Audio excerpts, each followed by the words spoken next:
قرآن مجید سے مذہب شیعت کا رد یہ بہت مضبوط رد ہوتا ہے، اور اس پر ایک دو آیتیں میں آپ کو پڑھا دیتا ہوں. اس کو کھولیں. جتنے بھی فرقے بنے ہیں، مذہب بنے ہیں، وہ انجانے میں بنے ہیں.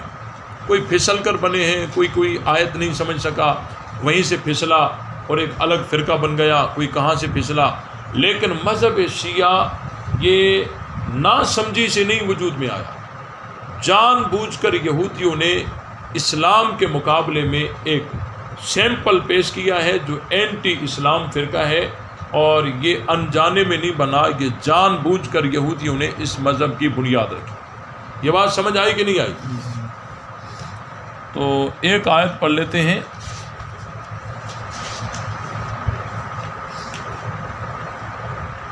چوتھا پارہ ہے، سورہ آل عمران ہے، آیت نمبر 110 ہے.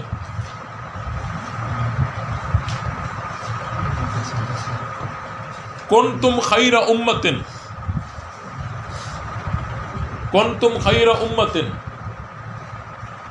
اخرجت للناس تأمرون بالمعروف وتنہون عن المنکر وتؤمنون باللہ.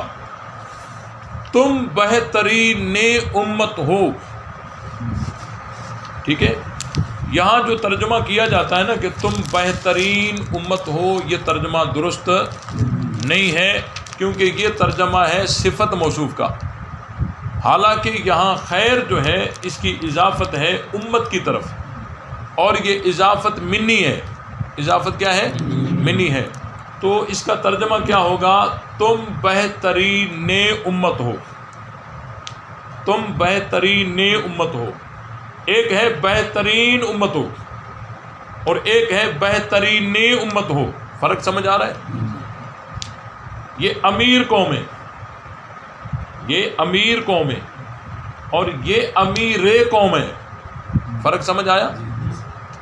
یہ امیر قوم ہے یعنی یہ ساری قوم امیر ہے، اور یہ امیر قوم ہے یعنی ساری قوم میں سے یہ امیر ہے. تم بہترین امت ہو، ساری امت ہے، لیکن یہ ہے کہ تم بہترین امت ہو یعنی ساری امت میں سے تم بہترین ہو.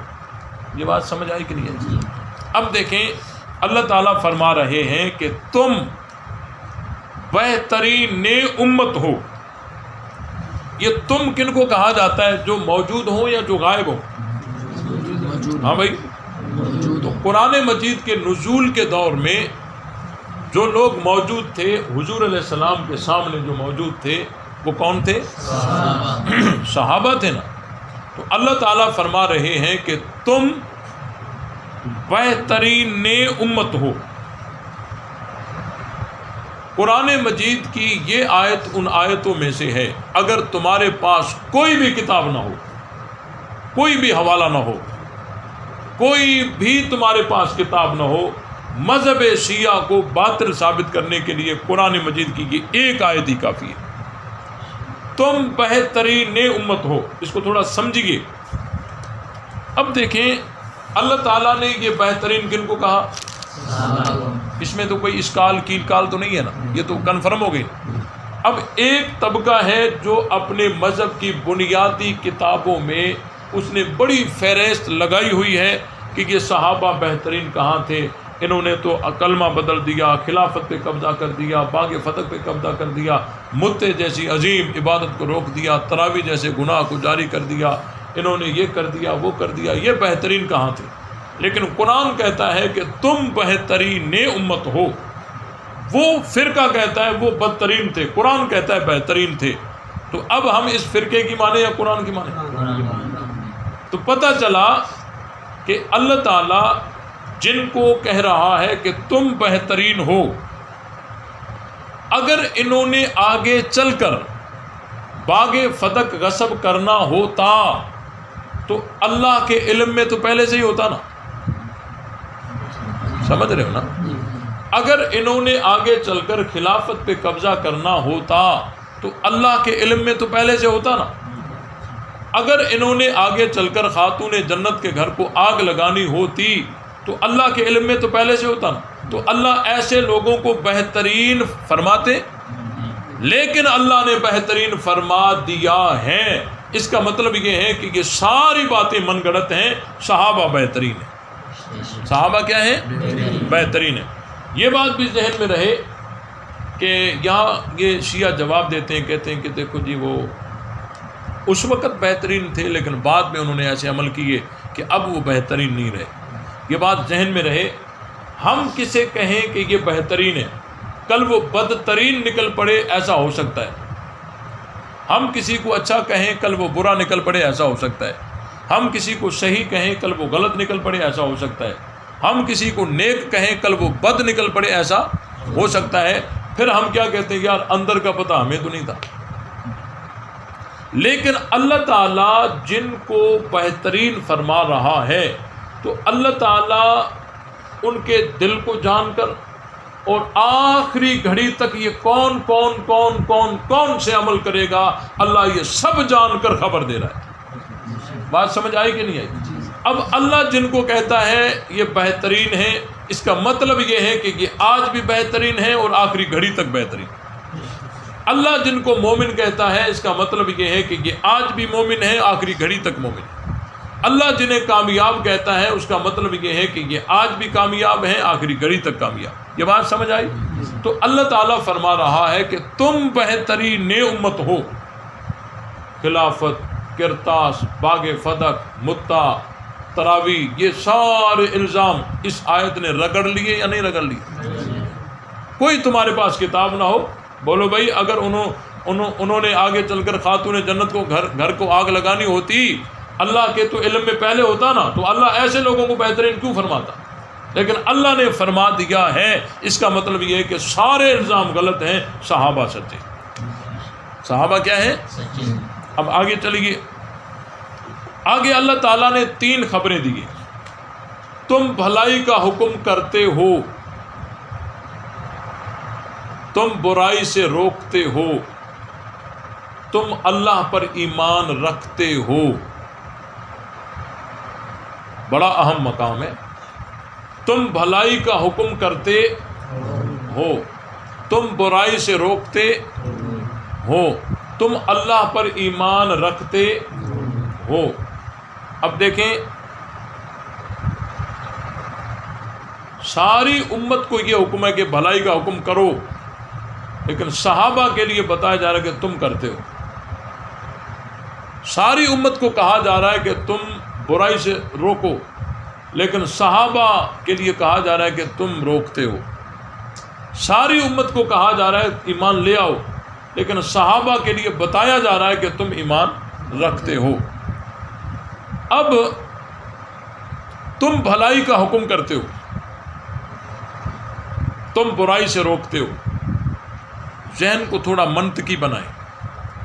تم بھلائی کا حکم کرتے ہو, جس کا تم حکم کرتے ہو وہ بھلائی ہے. تم برائی سے روکتے ہو, جس سے تم روکتے ہو وہ برائی ہے. نہیں سمجھ رہے؟ آ رہی ہے. تم بھلائی کا حکم کرتے ہو, تم برائی سے روکتے ہو. جس کا تم حکم کرتے ہو وہ بھلائی ہے, جس سے تم روکتے ہو وہ برائی ہے. تو جس سے روکتے ہو وہ برائی ہے. صحابہ نے متے سے روکا نا, یہ برائی ہے. تکیے سے روکا نا, یہ برائی ہے. تراویح کو جاری کیا نا, یہ بھلائی ہے. یہ سارے اعتراضات, الصلاۃ خیر من النوم کو جاری کیا نا, یہ بھلائی ہے. تم بھلائی کا حکم کرتے ہو نا, جس کا تم حکم کرتے ہو وہ بھلائی ہے. آئی بات سمجھ؟ یہ سارے اعتراض اس آیت نے اٹھا لیے نہیں اٹھا لیے؟ اب ہمارا شیعوں سے سوال ہے, بتاؤ یہ کون ہے؟ اللہ نے ہوا میں تیر تو نہیں چلائے نا. اللہ نے جن کو بہترین کہا تم بھلائی کا حکم کرتے ہو, تم برائی سے روکتے ہو, تم اللہ پر ایمان رکھتے ہو. یہ کون لوگ ہیں بتاؤ, یہ کون ہے؟ اگر تم صحابہ کو نہیں مانتے تو صحابہ کو ایک لمحے کے لیے درمیان سے ہٹاتے ہیں. تم بتاؤ اس کا مصداق کون ہے؟ یہ رب کن کو کہہ رہا ہے کہ تم بہترین امت ہو, بھلائی کا حکم کرتے ہو, برائی سے روکتے ہو, اللہ پر ایمان رکھتے ہو. بتاؤ کون ہے؟ پتہ ہے شیعہ کیا جواب دیتے ہیں؟ وہ کہتے ہیں کہ اس آیت سے مراد وہ لوگ ہیں جو امام مہدی کے دور میں آئیں گے. بھائی کن تم یہ موجودین کے لیے ہے یا غائبین کے لیے؟ موجودین کے لیے نا، کہ تم بہترین امت ہو۔ اب اس کا جواب یہ کوئی تک بنتی ہے کہ اللہ کہے کہ تم اور یہ کہے نہیں وہ جو آئیں گے یہ وہی بہترین ہے، تو یہ کوئی جواب ہے؟ پھر جب انہوں نے دیکھا کہ یہ جواب جو ہمیں دل سے بھی نہیں لگ رہا، پھر انہوں نے ایک اور کلبہ دکھائی، کہا کہ جی وہ اس سے حضرت علی مراد ہے۔ اس سے کون مراد ہے؟ یہ بھی بڑا لطیفہ ہے۔ ہم اس بحث میں نہیں جاتے کہ یہ سیغے سارے جمع کے ہیں، مراد واحد کیوں، اس بحث میں نہیں جاتے۔ ہم یہ کہتے ہیں کہ ہم اہل سنت تو کہہ سکتے ہیں کہ اس آیت میں حضرت علی جہاں اور صحابہ ہیں وہاں حضرت علی بھی، لیکن تم شیعہ نہیں کہہ سکتے۔ وہ کیسے؟ کہ قرآن کیا کہہ رہا ہے کہ تم بھلائی کا حکم کرتے ہو، تم برائی سے روکتے ہو، لیکن تم نے جو حضرت علی کی تصویر پیش کی ہے وہ ایسی پیش کی ہے کہ علی کے ہوتے ہوئے قرآن بدلتا رہا، علی خاموش، آذان بدلتی رہی، علی خاموش، خلافت پہ قبضہ ہوتا رہا، علی خاموش، خاتون جنت کے گھر کو آگ لگائی گئی، علی خاموش، باغ فتح پہ قبضہ ہوتا رہا، علی خاموش، اور جی متے جیسی عظیم عبادت کو روکا گیا، علی خاموش، تراویح جیسے گناہ کو جاری کیا گیا، علی خاموش۔ تم نے جو حضرت علی کی تصویر پیش کی ہے اور اس پر اپنے مذہب کی بنیاد رکھی ہے، وہ تو وہ پیش کی ہے کہ علی نہ تو بھلائی کا حکم کر سکے نہ برائی سے روک سکے، لیکن قرآن تو کہتا ہے بہترین وہ ہیں جو بھلائی کا حکم بھی کرتے ہیں، برائی سے روکتے بھی ہیں۔ ہم تو کہہ سکتے ہیں کہ اس میں حضرت علی ہیں، لیکن تم نہیں کہہ سکتے۔ آئی بات سمجھ؟ قرآن مجید کی یہ آیت آگے بیان کر سکو گے؟